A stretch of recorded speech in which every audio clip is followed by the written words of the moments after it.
Hey guys, welcome back to Clownfish TV. This is Neon, not here with Geeky Sparkles in this video, but we're going to talk about Blue Beetle. We're going to talk about the Blue Beetle movie. It is coming out this weekend, and the word on the street is it might dethrone Barbie, and it might actually make more money than was initially projected. So this is going to be a pretty interesting weekend, guys, for sure.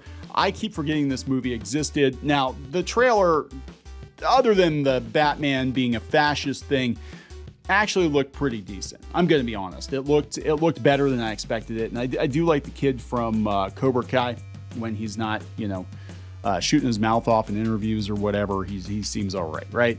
But that being said, like, nobody really knows Blue Beetle. He is definitely like a C-D tier DC character, and a lot of people were predicting that this movie was going to crash and burn at the box office big time, and it still might. It's definitely not going to make $100 million this weekend. There's no way in hell. But we're going to talk about the projections. It looks like it could make $25 to $30 million, which is significantly more than the 12 to 17 million that was predicted just a couple of weeks ago. So I don't know what happened. We'll talk about this. Before we get into it any further, please subscribe for more pop culture news, views, and rants, guys. Go out to clownfishtv.com for more objective pop culture news. This is coming from Variety, and I was pretty surprised when I saw the number, because remember, this movie was only supposed to do 12 to 17 million dollars. It was going to be a massive, massive failure. Now, 25 to 30 isn't great either. It's not, but will Blue Beetle, the latest DC superhero adaptation, knock down Barbie? They're saying it could beat Barbie. What? Maybe a closer than expected race between the two Warner Brothers releases for the top spot, despite Barbie entering its fifth weekend. It's targeting 25 to 32 million. Meanwhile, Barbie is expected to add another 17 million to 20 million over the weekend, which is going to be one of the biggest movies of the year. Super Mario was at 574 million domestic. Blue Beetle cost 125, so even $25 million opening weekend's not good. Blue Beetle cost 125 million and is the third of four DC films to open theatrically in 2023. It's hoping to avoid a similar box office fate as the comic book studio's prior misfires, Shazam 2, which missed projections in March with its $30 million debut, and The Flash, which was supposed to do 100 plus million because, Batman, and it only did 55 million. After Aquaman, The Lost Kingdom, oh God, is that coming out this year? The one with Amber Heard for like 10 minutes? Yeah. After it comes out in December, the studio's new chiefs, James Gunn and Peter Safran, plan to push the faltering comic book universe in an entirely new direction. So is it Angel Manuel Soto directed Blue Beetle? He's the guy that was out there making all kinds of political comments, which is not going to help the box office. But maybe people don't actually pay attention to these directors and actors. Maybe they don't. Maybe the general public doesn't care what's going on online. Maybe that's the takeaway. Like, people can be stupid online and they don't care. It also explains J.K. Rowling, where the terminally online thinks she is the worst thing ever. The general public is completely unaware of her political beliefs or, whatever. They don't care. They're just like, I like Harry Potter. I like Harry Potter movies. I want to go to the theme park and drink a butterbeer. That's all they care about. So Blue Beetle will open alongside Strays, which is looking to dig up 15 to 17 million. So yeah, they're not permitted to promote these movies, Blue Beetle and Strays. That's already going to be the excuse, right? That's already going to be the excuse if it doesn't do well. But that's insane. Like, I did not expect this movie to do that. And look, we don't know how it's going to do, but it was originally projected at 12 to 17 million dollars. Here are the pros and cons according to Box Office Pro.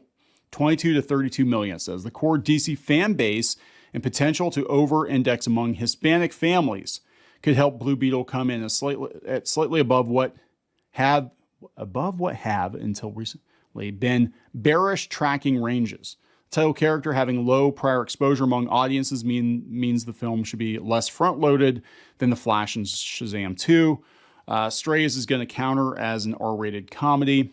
Barbie and Oppenheimer will remain mostly uncontested.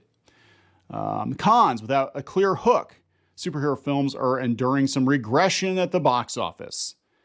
The staying power of Teenage Mutant Ninja Turtles could be a minor factor in limiting family turnout. I don't know how it's going to do, but yeah, they're saying it is going to be significantly higher than what was projected. I mean, look, that's not great. 26 million is not great. 30 million is not great for a movie that cost 125 million. But it's a hell of a lot better than 12 to 17 million. Now, is the movie any good? I don't know. The reviews are coming in on Rotten Tomatoes, and I think it's a mixed bag. One guy's opinion. Some goofy and sentimental moments. It emerges as rather undistinguished example of the genre marred by a rote origins, plotline, a boring villain, and mediocre CGI. There are so few moments in Blue Beetle where anything unexpected happens, but the strength of its cast helped to sustain it past this and leaves you with an experience that is something bordering on enjoyable, if forgettable. That doesn't sound completely terrible. Despite the aspiration to create Cronenberg for kids. Most of them aren't terrible. They're not terrible. Top critic, Maya Phillips. It's an unremarkable story along with cheap-looking visual effects and Soto's colorless direction. It's a prime example of somnambulist filmmaking that lulls the audience to a mindless stupor. I work for the New York Times, so I got to make sure I use very large words. Surprisingly unexciting, says Fish Jelly Films from YouTube. How do you get Fish Jelly Films? Aren't you supposed to be on strike?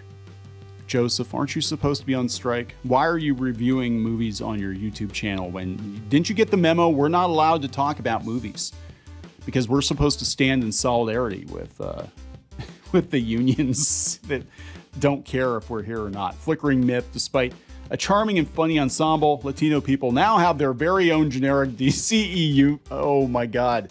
Despite a charming and funny ensemble, Latino people now have their very own generic DCEU movie. Well, it wasn't made for Latino people, it was made for Latinx people. That's what it was made for. No, I don't know. I mean, the movie might actually be good. Again, this might be a case of the movie is decent, but the director going out there and stirring shit up on social media might actually hurt it at the box office. It was very stupid to put that line in there about Batman being a fascist, even if it was a joke.